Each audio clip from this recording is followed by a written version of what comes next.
سید الانبیاء والمرسلین اما بعد تفسیر القرآن الکریم سورۃ البقرہ نمبر 83 بات چل رہی تھی وبالوالدین احسانا وذی القربى والیتامى والمساکین وقولوا للناس حسنا وأقیموا الصلاة وآتوا الزکاة ثم تولیتم الا قلیلا منکم وانتم معرضون۔ آیت نمبر 83، لیکچر نمبر 31۔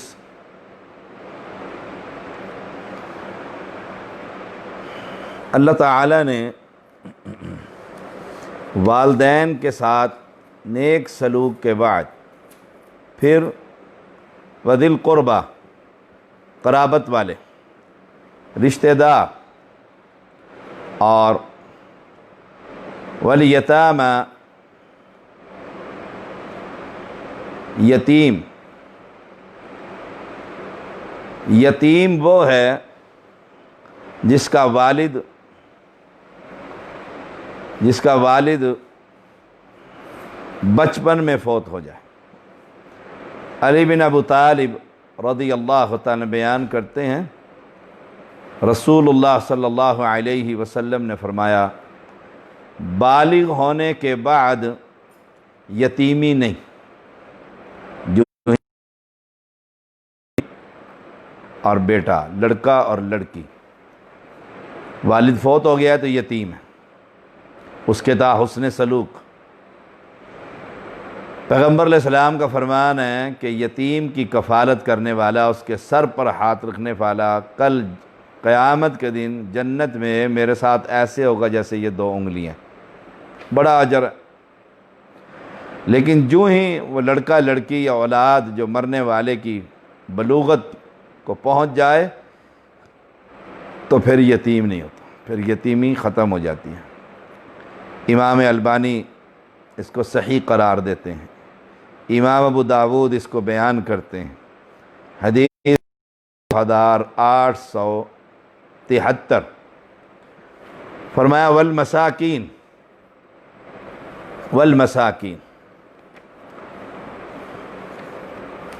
سورۃ توبہ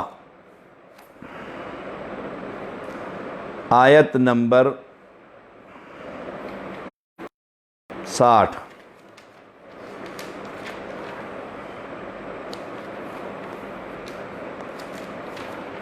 سورۃ توبہ آیت نمبر 60۔ فقیر اور مسکین دونوں لفظ محتاج کے معنی میں آتے ہیں، دونوں لفظ۔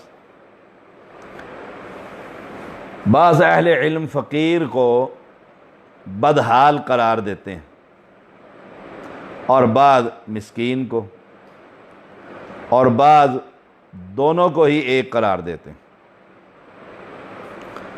فقیر مسکین سے زیادہ بدحال ہوتا ہے۔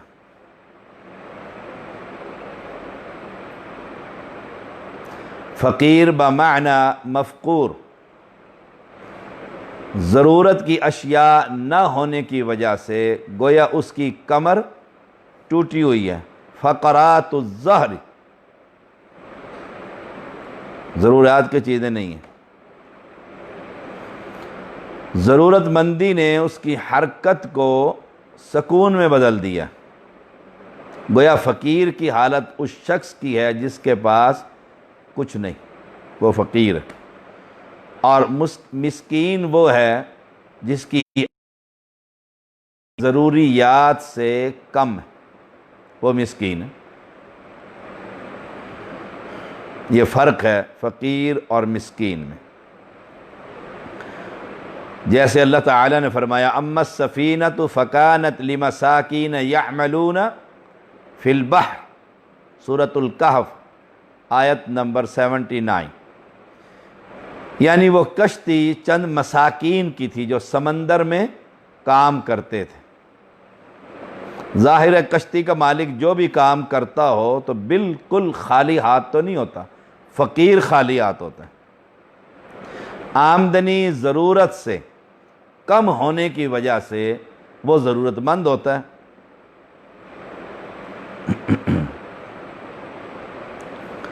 اس لیے اللہ تعالیٰ نے بنی اسرائیل سے یہ عہد لیا تھا پختہ، اور اس میں ماں باپ اور قرابت دار، یتیموں اور مسکینوں کے ساتھ احسان کرو گے، احسان کرو گے۔ وَقُولُوا لِلنَّاسِ حُسْنًا، قُولُوا لِلنَّاسِ حُسْنًا، اور لوگوں سے اچھی بات کہو۔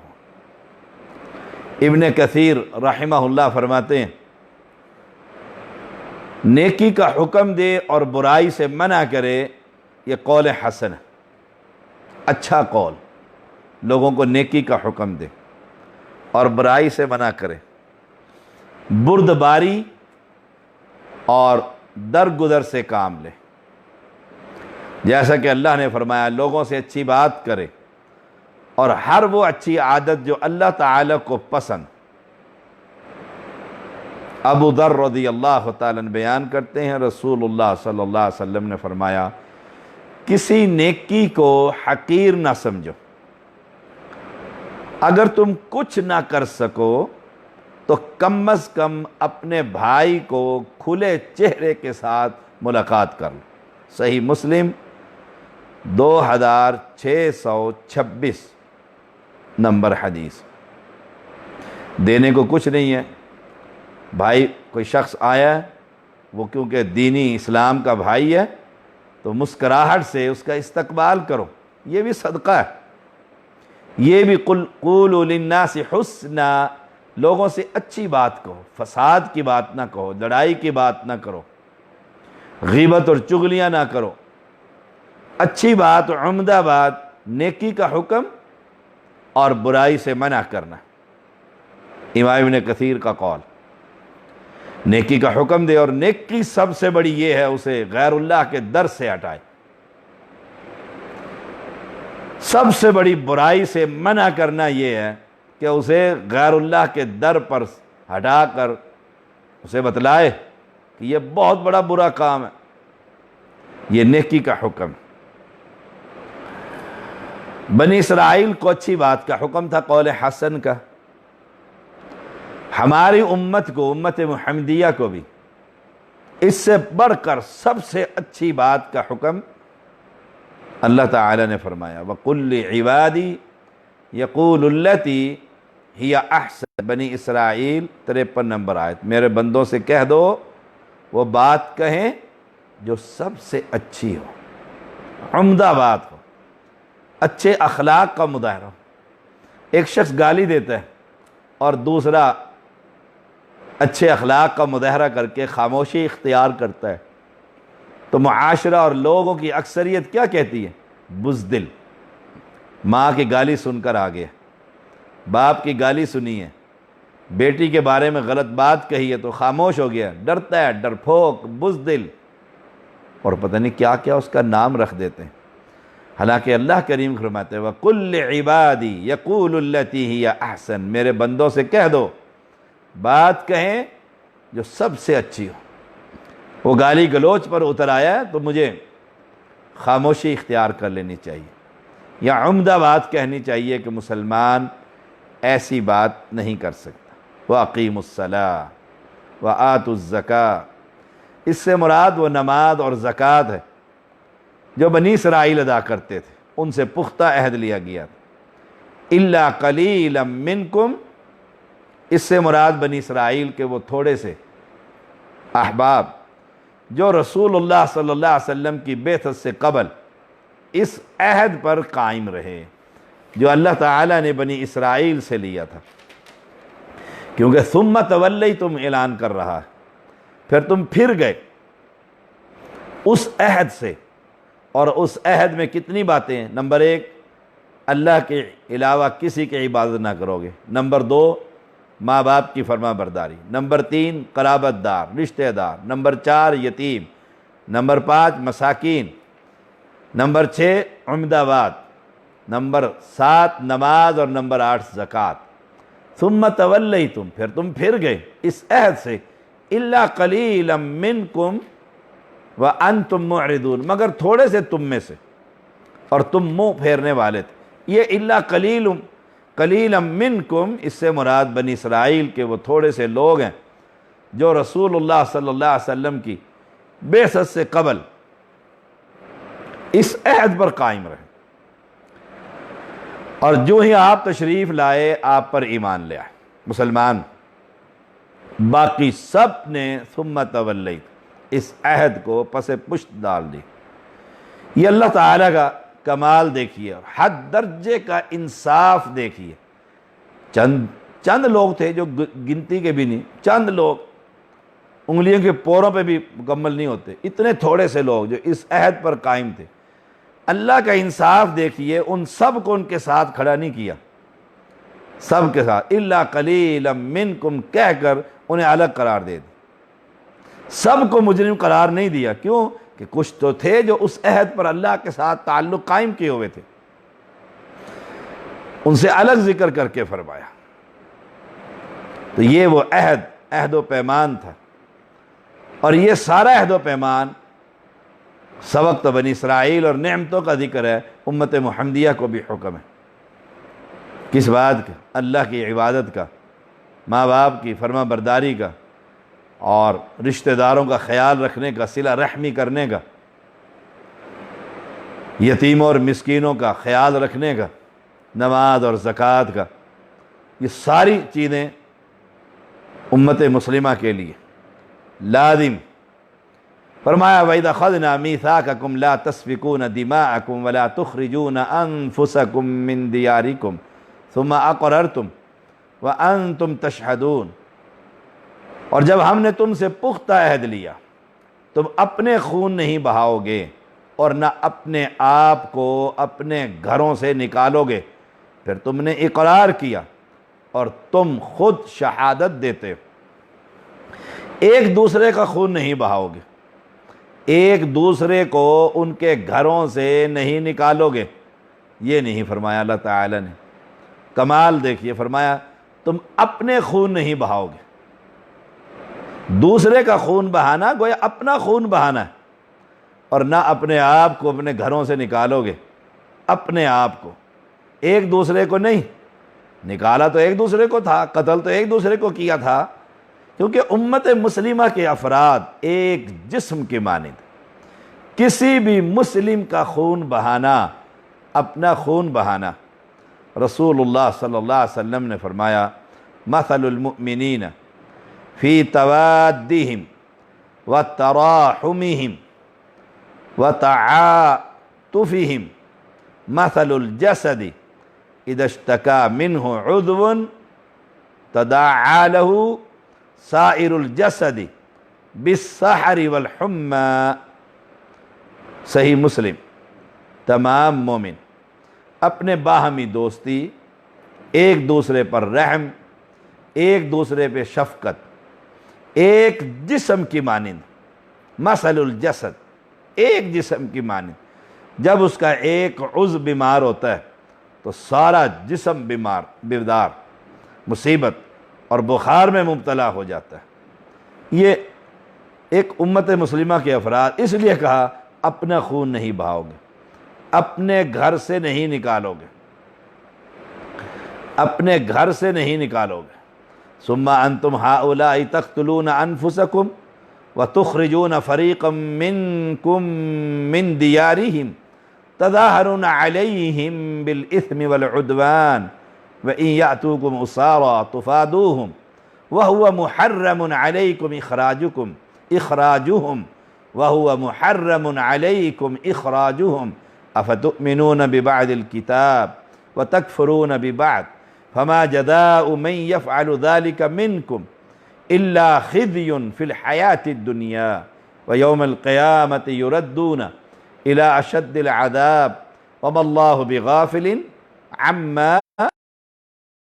پھر تم ہی وہ لوگ کہ اپنے آپ کو قتل کرتے ہو اور اپنے میں سے ایک گروہ کو ان کے گھروں سے نکالتے ہو، ان کے خلاف ایک دوسرے کی مدد گناہ اور زیادتی کے ساتھ کرتے ہو، اور اگر وہ قیدی ہو کر تمہارے پاس آئیں تو ان کا فدیہ دیتے ہو، حالانکہ اصل یہ ہے ان کا نکالنا تم پر حرام۔ پھر کیا تم کتاب کے بعض پر ایمان لاتے ہو، بعض کے ساتھ کفر کرتے ہو؟ تو اس شخص کی جزا جو تم میں سے یہ کرے، اس شخص کی جزا جو تم میں سے یہ جو پیچھے کام گزرے یہ کرے، اس کے سوا کیا ہے، اس کے سوا کیا ہے کہ دنیا کی زندگی میں رسوائی اور قیامت کے دن وہ سخت ترین عذاب کی طرف لوٹائے جائیں گے، اور اللہ ہرگز اس سے غافل نہیں جو تم کرتے ہو۔ یہ 4 عہد ہیں۔ نمبر 1، ایک دوسرے کا خون نہ بہانا۔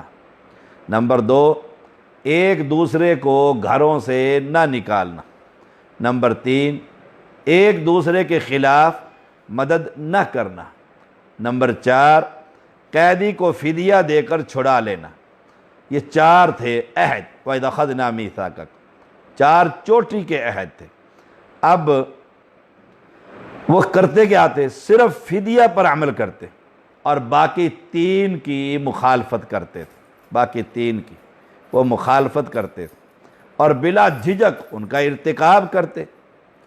مدینہ منورہ میں یہود کے 3 قبیلے تھے، بنو قینوقا، بنو نذیر اور بنو قریظہ، اور یہ تینوں ہی یہ اہل کتاب تھے۔ مدینہ کے عرب قبائل جو تھے وہ اوس اور خزرج، یہ بت پرست تھے، مشرک تھے، انہیں کسی آسمانی دین سے کوئی واسطہ نہ تھا۔ یہود کے یہ قبائل حلیفانہ تعلقات، بنو قینوقا اور بنو نذیر خزرج کے حلیف تھے، اور بنو قریظہ اوس کے حلیف۔ اوس اور خزرج کی ہمیشہ آپس میں جنگ رہا کرتی تھی، اکثر اور بیشتر۔ یہودی قبائل اس میں اپنے اپنے حلیف کا ساتھ دیتے تھے، اور مقابلے میں آنے والے مشرک قبیلے کے آدمیوں کے علاوہ ان کے ساتھ دینے والے یہودی ان کے اپنے بھائی جو تھے ان کو بھی قتل کر دیتے، ان کے گھر بھی لوٹ لیتے، اور جب لڑائی ختم ہوتی کچھ یہودی قید ہو کر غالب قبیلے کے پاس آ جاتے، تو غالب قبیلے کے حلیف یہودی خود ہی ان کا فدیہ دے کر انہیں چھڑوا دیتے اور کہتے ہمیں اللہ کی کتاب کا حکم ہے کہ اپنے بھائیوں کی گردنیں ادا کر۔ سبحان اللہ۔ اللہ تعالیٰ نے فرمایا تمہیں فدیہ دے کر چھڑوانے کا حکم تو یاد رہا، مگر اپنے بھائیوں کے خلاف دوسرے کی مدد نہ کرنے، ان کا خون نہ کرنے، خون نہ بہانے، گھروں سے نہ نکالنے کا حکم یاد نہیں رہا۔ ایک بات مان لی اور باقی جس پر تم عمل کرتے ہو فدیے کی نوبت ہی نہ آتی۔ گویا تم اللہ کی کتاب کے جس کا حکم اپنی مرضی کے مطابق پاتے ہو تو مان لیتے ہو، اور جو اپنی مرضی کے مطابق نہ ہو اس کی پرواہ نہیں کرتے۔ اگر تم واقعی اللہ کی کتاب پر چلتے ہو تو 4 حکم مانو جو اللہ تعالیٰ نے تم سے پختہ عہد لیے۔ لیکن افتؤمنون ببعض الکتاب وتکفرون ببعض فما جزاء من یفعل ذلک منکم الا خزی۔ اب ان لوگوں کی سزا کیا ہے جو 4 عہد میں سے 3 کو تو مانتے نہیں تھے اور 1 کو مانتے تھے؟ جیسے مسلمان ہیں ان کی حالت بھی سیم ایسی ہی ہے۔ اب الا خزی، رسوائی۔ یہودیوں کو دنیا کی زندگی میں جلد ہی رسوائی دیکھنی پڑی، اپنی من مانی جو کرتے تھے۔ بنو نذیر اور بنو قینوقا جلا وطن ہوئے، اور بنو قریظہ کے بالغ مرد قتل ہوئے، بچے اور عورتیں لونڈی اور غلام بنا لیے گئے۔ پھر آخرت کے عذاب کا تو دنیاوی عذاب سے کچھ موازنہ ہی نہیں۔ اب اسی آیت کریمہ کو لیجئے اور اپنے معاشرے اور مسلمانوں میں اس کو دیکھیے کہ مسلمانوں کی حالت کیا ہے، جو بالکل اہل کتاب کی حالت۔ انہوں نے بھی اسلام کے چند اذان، روزہ، نماز، مسجد، باقی سارا اسلام ختم، ساری کفر کی سیاست، کفر کی جمہوریت۔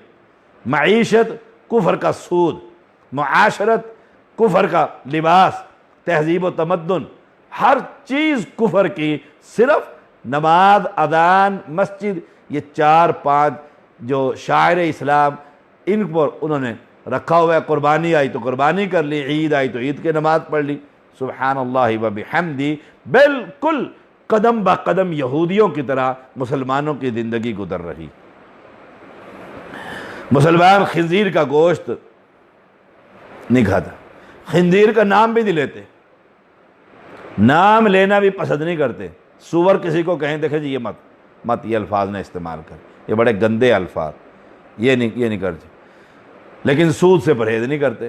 یہ بیمہ کمپنی، یہ پرائز بانڈ، یہ لاٹریاں اور یہ جی پی فنڈ، پتہ نہیں کیا کچھ جو سود کا ہے، اور اس کا استعمال، سود کا استعمال، اس سے پرواہ ہی نہیں کرتے، بالکل پتہ ہی نہیں ہے یہ سود ہے کہ ہم یہ سود کھا رہے ہیں، اور سود کھانے والے پر، کھلانے والے پر آکل الربا و موکلہ و کاتبہ و شاہدیہ وقال سواء، یہ 4 ہیں، سود کھانے والے، کھلانے والے، تحریر کرنے والے اور سودی کاروبار پر گواہی دینے والوں پر لعن رسول اللہ صلی اللہ علیہ وسلم، اللہ کے پیغمبر نے لعنت۔ خنزیر کا نام تک نہیں لیں گے، کہیں نہیں خنزیر کا سور ہے، پرے کرو اس کو، لیکن سود کی پرواہ نہیں ہوتی، دن رات اس نظام کے اندر جکڑے ہوئے ہیں، اور یہ سود کا سارا نظام، یہ قسطوں پر چیزیں، اور یہ انشورنس، سٹیٹ لائف، یہ پرائز بانڈ، انعامی بانڈ، یہ لاٹریاں، یہ کمیٹیاں، یہ سب دیکھ لو۔ مسلمانوں کی اکثریت کا کاروبار کی بنیاد ہی سود ہے۔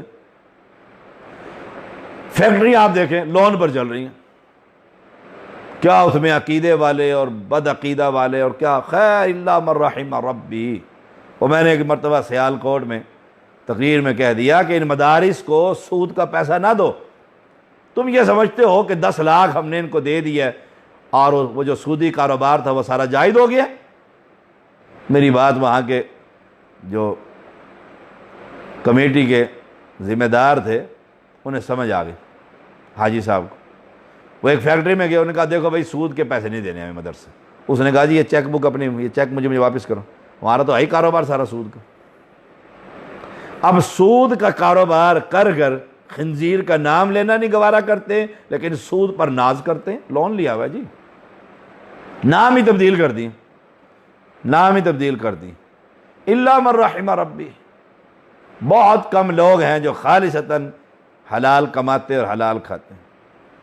تھوڑا سا بیمار ہوا ہے تو بیمہ کمپنی میں جا کر انشورنس کروا لی زندگی کی، کہ پتہ نہیں جی مر جاؤں گا، بچوں کو کون کھلائے گا؟ اور جس نے پیدا کیا ہے وہ نہیں کھلائے گا، تم کھلاتے ہو، تو مالک کھلاتا ہے۔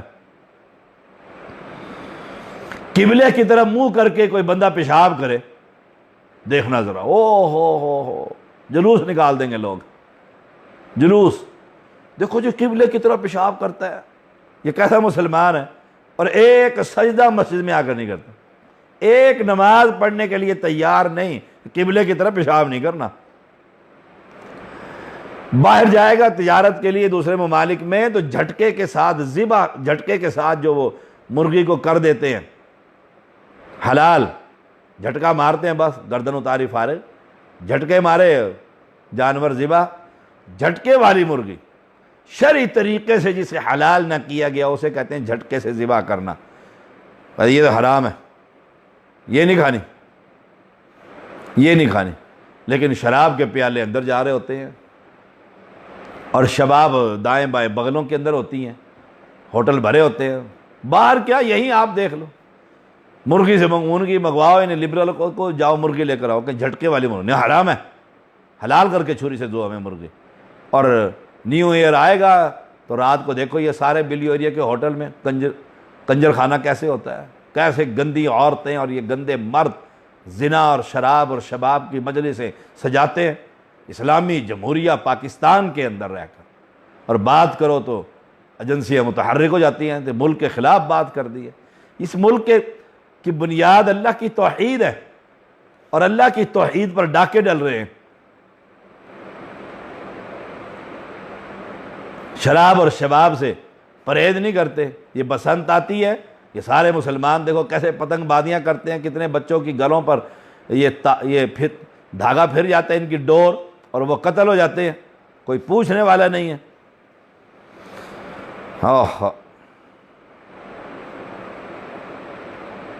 اپنے آپ کو ہم امت مسلمہ کا فرد کہتے ہیں۔ آپ کون ہیں جی؟ ہم مسلمان ہیں۔ اور پھر امریکہ کے ساتھ مل کر پورے افغانستان کو تباہ کر دیتے ہیں کہ پہلے پاکستان بعد میں افغانستان، پہلے پاکستان۔ جنرل پرویز مشرف نے یہ نعرہ لگایا تھا، پہلے پاکستان۔ کفار کے ساتھ مل کر پورا ملک تباہ و برباد، انہیں اڈے دے دیے، انہیں اڈے دے دیے۔ یہ ہے افتؤمنون ببعض الکتاب وتکفرون ببعض، جو چاہا مان لیا اور جس کا چاہا انکار کر دیا، ان کے گھروں اور شہروں کو تباہ و برباد کر دیا، ان کے پہاڑوں میں ان کے جسم کے ریشے بکھیر دیے، ایسے ایسے بمبارمنٹ وہاں پر کی گئی۔ یہ لال مسجد کو دیکھ لو، یہ لال مسجد کی جوان بیٹیوں کو کیسے جلا کر راکھ کر دیا فاسفورس بم کے ذریعے، یہ لال مسجد اسلام آباد کے اندر۔ اور کہاں گے اس وقت یہ سارے سیاستدان اور سارے یہ سیاسی نظام کے ٹھیکیدار اور یہ علماء کی جماعت، سیاسی جماعتیں، دینی جماعتیں، وہ جماعت اسلامی ہو یا دوسری یا تیسری، جتنی یہ جماعتیں تھیں سب کو تالے لگے ہوئے تھے، اور ساری کی ساری نواز شریف کے پاس جا کر یہ مولوی فضل الرحمان گروپ وہاں جا کر اور اپنی سیاست کے اندر سیاست چمکا رہے تھے اور کانفرنس کر رہے تھے۔ یہاں بچیوں کو اور قرآن مقدس کو اور مسجد کو جلایا جا رہا تھا۔ اپنے آپ کو امت مسلمہ کا فرد بھی کہتے ہو، پھر کفار کے ساتھ مل کر افغانستان کو تباہ بھی کرتے ہو۔ معصوم بچوں 250 بچے قرآن کے حافظ بمبارمنٹ کر کے ان کو شہید کر دیتے ہو۔ کیوں تم نے یہ اڈے دیے تھے؟ تو یہ کل جب اللہ کے پاس جاؤ گے، یہ قرآن مقدس یہ کہے گا یا رب ان سے پوچھ، ان سے پوچھ۔ اللہ اکبر۔ دنیا میں بھی ذلت اور آخرت میں تو عذاب عذاب عذاب، شدید ترین عذاب۔ کیسے بچو گے؟ کیسے بچو گے؟ کیسے بچو گے؟ پہلے پاکستان نہیں، پہلے اسلام، پہلے اسلام، مسجدیں، مدارس، قرآن، دین، شریعت، نبی اکرم صلی اللہ علیہ وسلم کی نبوت، ختم نبوت، رسالت۔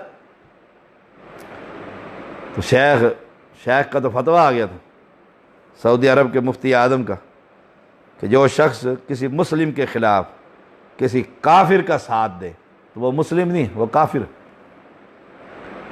کوئی بھی مسلمان کسی مسلم کے خلاف کافر کا ساتھ دے، اس کا اسلام سے کیا تعلق ہے؟ تو یہ الا خزی فی الحیات الدنیا ویوم القیامت یردون الی اشد العذاب، اشد العذاب سخت ترین عذاب، سخت ترین۔